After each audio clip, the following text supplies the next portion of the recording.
question, Tony Mamba n'a aucun problème contre l'inspecteur général des finances, vice-versa. Les relations sont au bout fixe. L'UGF ne voit pas les personnes.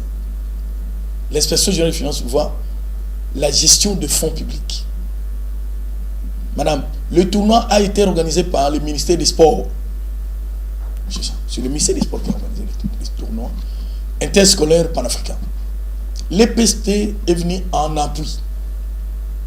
400 000 $ sortis pour, premier élément, selon eux, location de bus Transco. Vous êtes journaliste, allez aussi à Transco. Deuxième élément, imprimer des tricots. Faire l'impression du tricot, des écrits, ainsi de suite. Je prends un cas. L'EPST prend dans le trésor public 120 000 $ pour la location de bus Transco. Il amène la facture pour justifier ces fonds-là à l'UGF. Il donne aux inspecteurs de finances. Facture Transco. 120 000 payés. On prend la même facture, on l'amène à Transco auprès du DGAI de Transco. Il brandit une autre facture. Il dit l'EPST n'a payé que 16 000. Où est l'acharnement? C'est le DG de Transco qui dit qu'il n'a reçu que, ils n'ont perçu que 16 000 $. Et il déclare qu'il y a eu falsification de leur facture. Ah, le niveau de l'acharnement, c'est où? Deuxième élément. Il y a l'imprimaire Gradeco, galerie présentielle. Mais les adresses sont connues. Ils sont allés demander les factures pro forma. Et de ces factures pro forma, après les inspecteurs, l'EPST amène 3 factures de Gradeco pour dire ils ont fait commande à l'imprimaire Gradeco, galerie présentielle. Les inspecteurs de finances vont vérifier. Gradeco dit que les a remis que le pro forma. Donc, il y a eu imitation de factures Gradeco. Au moment où je vous parle, le cabinet de Maître Joseph a traduit l'EPST en justice pour faux usage de faux. Où est l'acharnement? Donc, il y a eu détournement. Merci. Il n'y en a jamais eu. Vous savez... je vais garder certains mots pour ne pas blesser certaines sensibilités. Les gens qui viennent à la défense, CIV, doivent faire attention.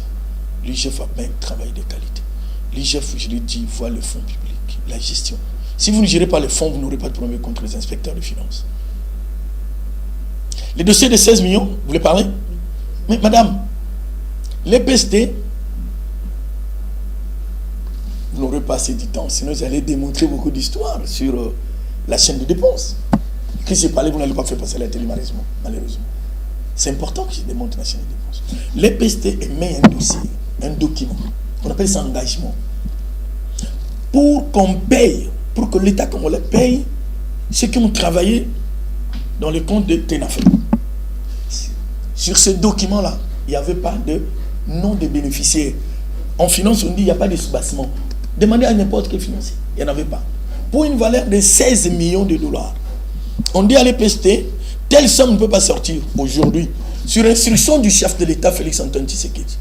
Voilà pourquoi nous disons, comment on peut soutenir le chef de l'État et poser des actes contraires à ce qu'il veut? C'est le chef de l'État, l'IGF est rattaché à la présidence. Il dit une telle somme ne peut pas sortir aujourd'hui au Congo. Et vous le savez mieux que moi, la sortie de fonds en RDC, le maximum c'est 10 000 $. Mais là c'est 16 millions de $.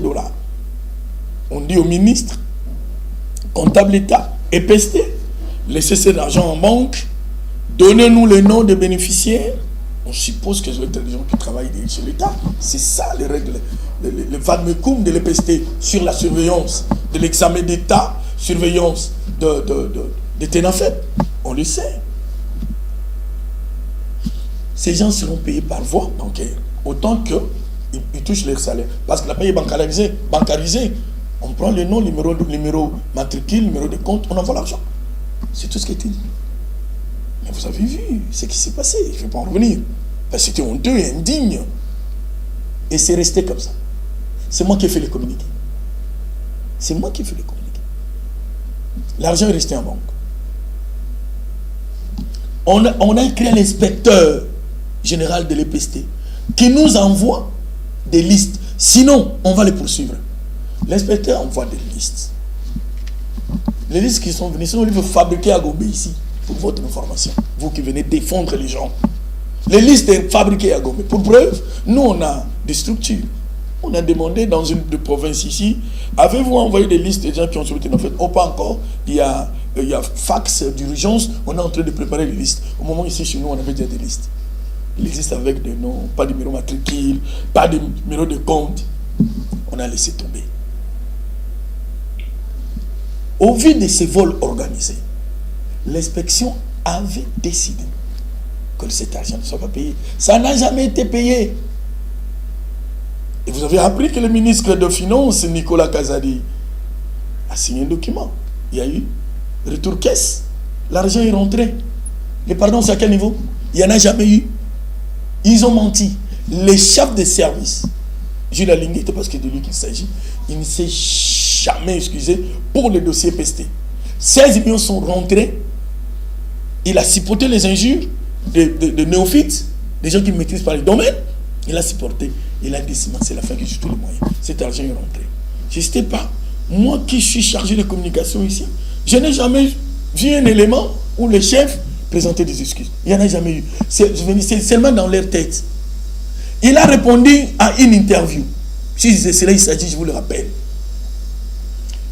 On a dit d'abord que l'affaire a été réglée à l'UDPS. Il n'est pas de l'UDPS, c'est un fonctionnaire de l'État. Faux.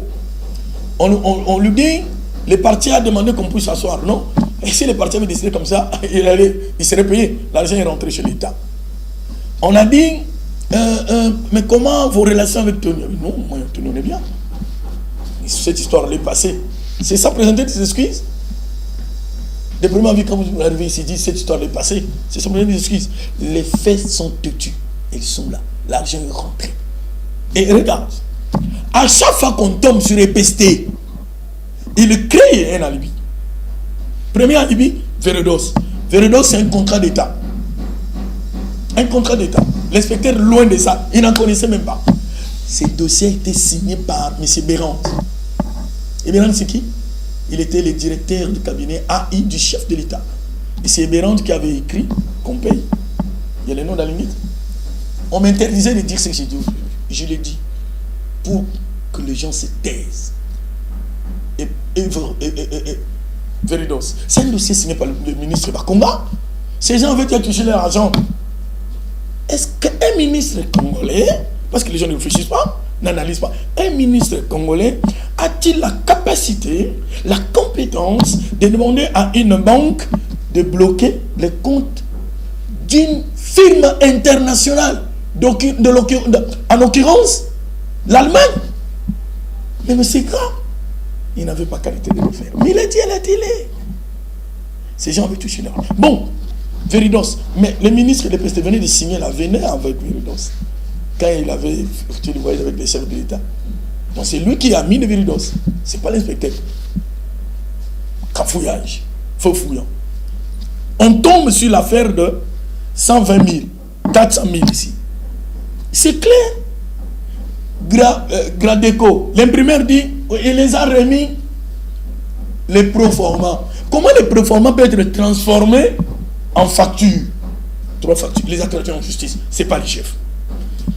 Transco, les DG, numéro 1 des Transco dit, non, le livre de caisse chez nous, ici, nous renseigne que le PST a payé 16 000. Et il présente une facture de Transco de 120 000. Falsification. Où est l'acharnement?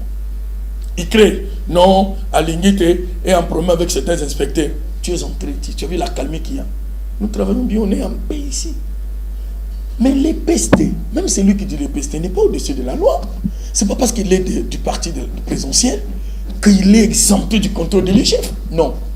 Au même moment, je te donne un autre exemple. Mon autorité n'a pas autorisé de le dire, je l'ai dit. Au moment où les pestés fait des bruits, mais ce n'est pas les PST qui a organisé le championnat. Qui a organisé? Le ministère des Sports. Qui se rend compte quelque chose? Ils ont demandé qu'ils vont donner à chaque enfant. Je voudrais que Baron puisse me suivre cette histoire, c'est important. Ne coupez pas. ils ont demandé à payer à chaque élève 5 000 $. Ça, les journalistes n'ont pas cette information. Les enfants qui ont gagné, là, 5 000 $. Vous savez combien on a donné à chaque élève? 800 $. Madame, où est le sérieux dans ce pays? Ils vont payer à chaque enfant 5 000 $.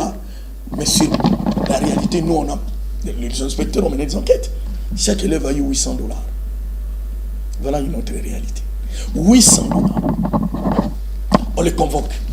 Pourquoi vous avez payé 800 $ aux enfants au lieu de 5 000? Oh non, il y a une convention de l'UNESCO qui dit on ne peut pas donner à un élève beaucoup d'argent. On leur dit, mais comment avez-vous demandé l'argent au trésor public sachant qu'il y a une convention qui interdit? Bouche bée. Et là, au moins, accepté de restituer. Mais ils sont calmes. Ils ne font pas de bruit. Nous, on ne fait pas de bruit. Si je réponds maintenant, Madame Sylvie, je recadre. Je dis la vérité. Contredire l'IGF, c'est difficile. C'est très difficile.